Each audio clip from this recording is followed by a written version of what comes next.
Director Shailesh కొలను దర్శకత్వంలో hit ఫ్రాంచైజీలో భాగంగా తెరకెక్కిన హిట్ 3 ద థర్డ్ కేస్ చిత్రం మే 1వ తేదీన ప్రపంచవ్యాప్తంగా ప్రేక్షకుల ముందుకు వచ్చింది. మొదటి 2 వారాలు మంచి వసూళ్లతో జర్నీని ముగించిన ఈ చిత్రం 3వ వారంలో బాక్సాఫీస్ దగ్గర ప్రేక్షకులను థియేటర్లను రప్పించడంలో విఫలమైంది.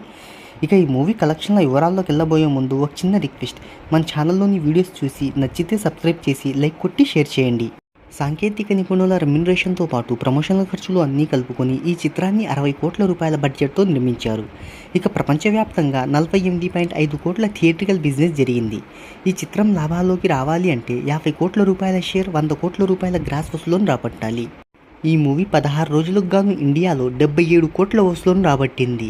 ఇక ఈ మూవీ 16 రోజులకు గాను తెలుగు రాష్ట్రాల్లో 71 కోట్ల రూపాయలు, తమిళంలో 1.74 కోట్ల నెట్ను, కన్నడలో 49 లక్షల నెట్ను, హిందీలో 3.48 కోట్ల నెట్ను, మలయాళంలో 78 లక్షలు, ఓవర్సీస్లో 24.7 కోట్ల వసూలును రాబట్టింది.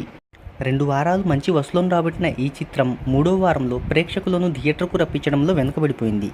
ఇక 17వ రోజు ఓవరాల్గా 22.84% థియేట్రికల్ ఆక్యుపెన్సీ అనేది నమోదు చేసుకుంది. ఇక హైదరాబాద్లో 160 షోలు, బెంగళూరులో 45, విజయవాడలో 26, విశాఖలో 54 షోలు పడ్డాయి. ఇక 17వ రోజు ఇండియా వైడ్గా కేవలం 54 లక్షలను మాత్రమే వసూలు చేసింది. ఈ కలెక్షన్లతో ఈ చిత్రం ఇప్పటి వరకు ఇండియాలో 89.5 కోట్ల గ్రాస్ను, ఓవర్సీస్ కలెక్షన్లతో కలుపుకొని ప్రపంచవ్యాప్తంగా 113.75 కోట్ల వసూలును రాబట్టింది.